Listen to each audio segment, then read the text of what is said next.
નમસ્કાર વિદ્યાર્થી મિત્રો, ધોરણ 4 વિષય ગુજરાતી પાઠ 8 પત્ર લખવાની મજા. બરાબર વિદ્યાર્થી મિત્રો, આ પહેલા આપણે એક એક વાક્યના 6 પ્રશ્ન જવાબ જોઈ ગયા છે. બરાબર, કેટલા જોઈ ગયા? 6. આજે પ્રશ્ન નંબર 7 થી આપણે લખવાનું છે. તો ચાલો ત્યારે મારી સાથે આપણે પ્રશ્ન નંબર 7 થી લખીએ. પ્રશ્ન નંબર 7, બાળકોને પત્ર કોણે લખ્યો છે? બાળકોને પત્ર કોણે લખ્યો છે? બરાબર વિદ્યાર્થી મિત્રો, જવાબ લખજો. બાળકોને એમના શિક્ષક અશોકભાઈએ પત્ર લખ્યો છે. કોણે લખ્યો? એમના શિક્ષક. શિક્ષકનું નામ શું હતું? અશોકભાઈ. બરાબર. ત્યાર પછી 8, વેકેશનમાં બાળકો શું કરશે? તમે લોકો વેકેશનમાં શું કરો છો? એ રીતે જ આપણે જવાબ લખવાનું છે. બરાબર વિદ્યાર્થી મિત્રો, ચાલો ત્યારે વેકેશનમાં નવા કપડાં પહેરશે, ફરવા જશે અને વિદ્યાર્થી મિત્રો દરેક બાળકો મીઠાઈ ખાઈને મજા કરશે. બરાબર.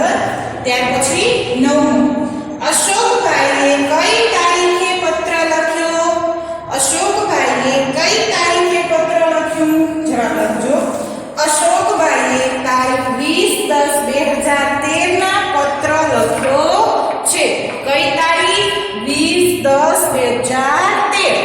બરાબર. હવે 10, સરખી ઉંમરના કે આપણાથી નાના માટે સંબોધનમાં શું લખાય?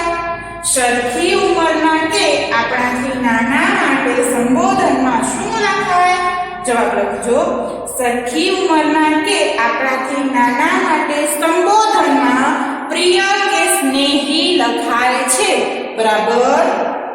ત્યારબાદ 11, પિનકોડ એટલે શું? જવાબ લખજો. પિનકોડ એટલે પોસ્ટલ ઇન્ડેક્સ નંબર, જે 6 અંકનો હોય છે. હવે પ્રશ્ન નંબર 3, યોગ્ય શબ્દ વડે નીચેની ખાલી જગ્યા પૂરો. શું છે? યોગ્ય શબ્દ વડે નીચેની ખાલી જગ્યા પૂરો. હવે પહેલું છે, સંબોધન પછીની અલગ લીટીમાં વડીલો માટે વિવેક વચન ખાલી જગ્યા લખી શકાય. વડીલો માટે વિવેક વચન શું લખાશે? સાદર પ્રણામ. બરાબર. ત્યારબાદ બીજું છે, સંબોધન પછીની અલગ લીટીમાં મિત્રો માટે વિવેક વચન ખાલી જગ્યા લખી શકાય. શું લખાય? સ્નેહભરી યાદ. પછી ત્રીજી ખાલી જગ્યા છે, પિનકોડ નંબર ખાલી જગ્યા અંકનો હોય છે. કેટલા અંકનો? 6 અંકનો હોય છે. હવે આપણે પ્રશ્ન જવાબ જોઈ ગયા, સાથે સાથે પત્ર લેખન પાઠ પણ આપણે સમજી ગયા.